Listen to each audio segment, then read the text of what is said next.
السلام علیکم ورحمۃ اللہ وبرکاتہ۔ بسم اللہ الرحمن الرحیم۔ کیا حال چال ہے میرے سب بہن بھائی؟ امید کرتی ہوں کہ سب ٹھیک ٹھاک ہوں گے اور اپنے اپنے کاموں میں بزی بھی ہوں گے، اور میں یہ بھی امید کرتی ہوں کہ میرے چینل کو سبسکرائب بھی کیا ہوگا، اور وہ لوگ جنہوں نے ابھی تک میرے چینل کو سبسکرائب نہیں کیا ہے، میں اپنے ان بہن بھائیوں سے درخواست کرتی ہوں کہ وہ میرے چینل کو سبسکرائب کر لیں اور لائک اینڈ شیئر بھی کریں۔ تو آج میں آپ لوگوں کے لیے علاج بالغذا کے ٹاپک پہ ایک ویڈیو لے کر آئی ہوں، جس میں میں آپ کو کھجوروں کے تھوڑے سے بینیفٹس بتاؤں گی۔ تو جیسا کہ آپ جانتے ہیں کہ کھجور جو ہے اس کو پھلوں کی ملکہ کہا جاتا ہے، جیسے آم کو پھلوں کا بادشاہ کہا جاتا ہے، اسی طرح سے کھجور کو پھلوں کی ملکہ کہا جاتا ہے۔ تو کھجور جو ہے یہ جسم کو طاقتور بنانے کا ایک انمول خزانہ ہے۔ اس کے اندر وہ تمام وائٹامنز اور وہ تمام اجزاء جو جسم کو طاقت کے لیے درکار ہوتے ہیں وہ اس میں پائے جاتے ہیں، اور کھجور جو ہے یہ قبض کشا بھی ہے اور گیس کو بھی بہت فائدہ کرتی ہے۔ معدہ اور آنتوں کو طاقت دینے والا پھل ہے، یہ آنتوں میں رکے ہوئے زہریلے فضلات کو خارج کر دیتی ہے۔ دائمی قبض اور گیس کے جو مریض ہیں، اگر وہ صبح ناشتے کے طور پر 3 سے 7 دانے کھجور کے کھا کر اوپر سے پانی، دودھ یا چائے پی کر اپنا ناشتہ ختم کر دیں تو انشاءاللہ تعالی العزیز ان کو بہت ہی اس سے فائدہ ہوگا۔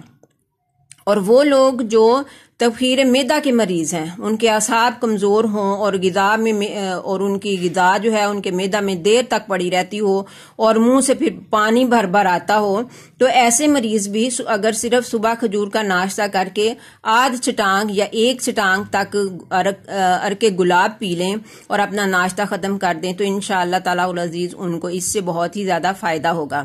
تو ویورز، میں امید کرتی ہوں کہ آپ لوگ اس کو ضرور ٹرائی کریں گے۔ یہ چھوٹی چھوٹی سی چیزیں جو ہوتی ہیں ان کو استعمال کر کے تو اپنے بہت سے امراض کو ہم ختم کر سکتے ہیں، تو ضرور ان کو ٹرائی کرنا چاہیے۔ اگر زیادہ کھجوریں کوئی بندہ کھا لیتا ہے اور اس کو اس سے کوئی نقصان ہوتا ہے، جیسے کوئی پیٹ میں درد وغیرہ، تو ایسے مریض کو چاہیے کہ وہ ساتھ میں کھجوروں کے ساتھ یا بادام ملا لے یا پھر تھوڑا سا بادام روغن پی لے۔ تو ویورز، اگر کھجور کے ساتھ بادام ملا کر کھائے جائیں تو یہ آپ کو کوئی نقصان نہیں کرتی، اس کا فائدہ اس سے دوبالا ہو جاتا ہے۔ اور اس کے ساتھ گلقند کا استعمال بھی کیا جا سکتا ہے، تھوڑی سی گلقند کھا لی جائے تو میں امید کرتی ہوں کہ آپ لوگ اس کو ضرور ٹرائی کریں گے، اور کیجئے بھی، کوشش کیجئے کہ اپنے امراض کا علاج جو ہے وہ نیچرل طریقے سے کریں، دوائیوں سے زیادہ پرہیز کریں۔ تو نیکسٹ ویڈیو تک کے لیے میں آپ سے اجازت چاہتی ہوں۔ اللہ حافظ۔